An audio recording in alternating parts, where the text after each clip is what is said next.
क्या हो अगर एक सुबह दुनिया उठे और पता चले कि एशिया के आसमान में लड़ाकू विमान आमने सामने खड़े हैं? क्या हो अगर सिर्फ एक गलत फैसला पूरी दुनिया की अर्थव्यवस्था, इंटरनेट सप्लाई और महाशक्तियों को सीधे टकराव की तरफ धकेल दे? साल 2025 में चीन और ताइवान के बीच कुछ ऐसा ही डर दुनिया को सताने लगा था।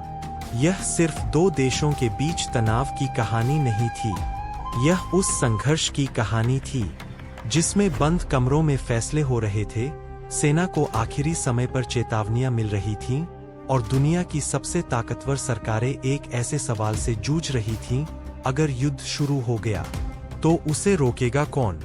ताइवान एक छोटा सा द्वीप, लेकिन इतना महत्वपूर्ण कि दुनिया की आधुनिक तकनीक का बड़ा हिस्सा उसी पर निर्भर है।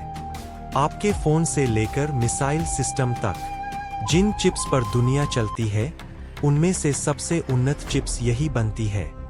और शायद यही वजह थी कि ताइवान सिर्फ एक द्वीप नहीं, बल्कि वैश्विक शक्ति संतुलन का केंद्र बन चुका था। दूसरी तरफ था चीन। चीन लंबे समय से ताइवान को अपना हिस्सा मानता आया है, लेकिन 2025 तक आते आते हालात अचानक ज्यादा गंभीर दिखने लगे।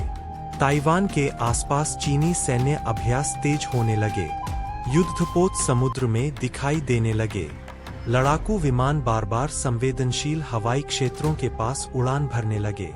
लेकिन असली डर कैमरों के सामने नहीं था। कई अंतर्राष्ट्रीय सुरक्षा रिपोर्टों और रक्षा विशेषज्ञों के अनुसार बंद सैन्य कमरों में आपात बैठकें होने लगी थीं। ऐसी बैठकें जिनमें सवाल सिर्फ रणनीति का नहीं था, बल्कि टाइमिंग का था। अगर हालात बिगड़े तो प्रतिक्रिया कितनी तेज होगी?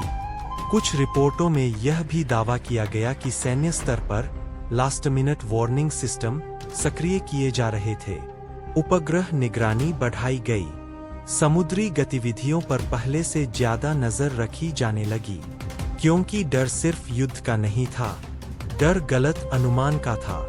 इतिहास में कई बार युद्ध गोली चलने से पहले शुरू हुआ है, गलतफहमी से, और इस बार दाव पहले से कहीं ज्यादा बड़ा था, क्योंकि अगर चीन और ताइवान के बीच खुला संघर्ष शुरू होता तो क्या अमेरिका चुप बैठता?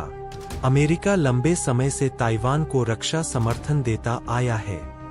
दूसरी तरफ चीन इसे अपने आंतरिक मामले के रूप में देखता है, और यही वह जगह थी जहां मामला सिर्फ सीमा का नहीं रहा। धीरे धीरे जापान, ऑस्ट्रेलिया और इंडो पैसिफिक क्षेत्र के दूसरे देशों की चिंता भी बढ़ने लगी। राजनयिक बातचीत तेज हुई, गुप्त स्तर पर चेतावनियां भेजी गईं, बयान दिए गए कि स्थिति को नियंत्रण में रखना जरूरी है।